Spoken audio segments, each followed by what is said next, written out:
No other cars were out there, but there was a faint hint of recent tracks leading to the side of the house. He should have thought of that before coming here. He's a werewolf. I'm sure he'll survive getting home. We might live out in the bush of Alaska where houses were few and far between, but there were only so many places to leave a car in January, with all the snow that had accumulated over the last few months. I was willing to bet he'd parked it around the side of the house where he could plug the vehicle into an electrical outlet to keep it warm.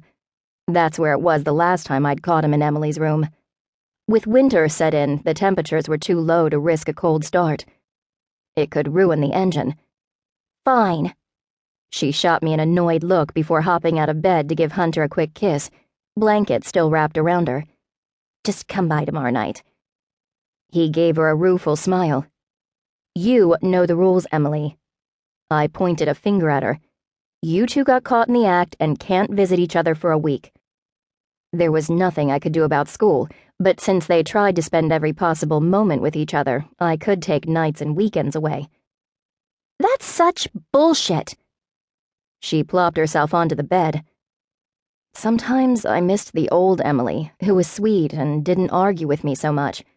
She'd been an easy teenager to take care of until she'd gotten a head injury the previous spring, and her personality had altered drastically.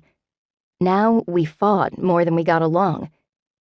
Sorry, Melena, Hunter said as he pulled on his sweater. You need to stop letting her talk you into this. I stopped. A scratching noise came from downstairs. Sable had just come through the cat door and was making her way toward us at a fast pace.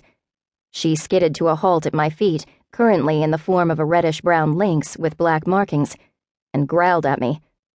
Then she sunk her teeth into my robe and tugged until I almost fell over. It was the sign she'd been taught to give me in case there was an emergency and I needed to follow her somewhere.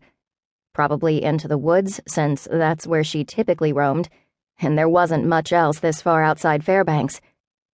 Is it really that important? I asked her. She ran to the doorway and then looked back. I could sense the urgency in her emotions. She was definitely upset about something and wanted me to see it. Whether I wanted to or not, I was going to have to check it out.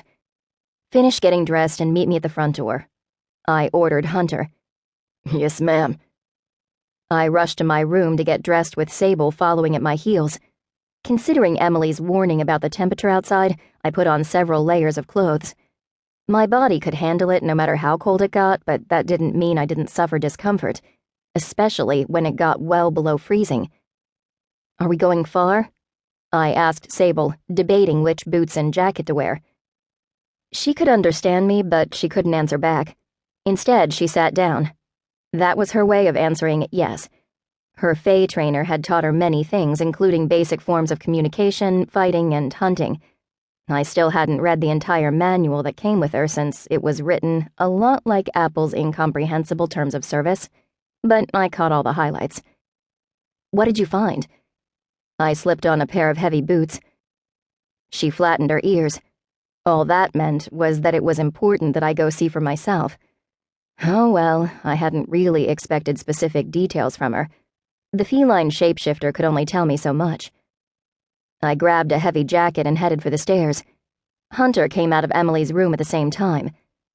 It hit me then that it wouldn't be such a bad idea to take him along. If Sable was this insistent on me going, it could be something dangerous. It couldn't hurt to take some backup, and I might as well have someone else out there freezing with me, aside from Kerbassi, who wouldn't be much help, and was probably going to complain the whole way. I didn't have any choice about bringing him, though. It looks like you're going on a trip with me and Sable, I told Hunter. What? He glanced down at the cat winding between my legs.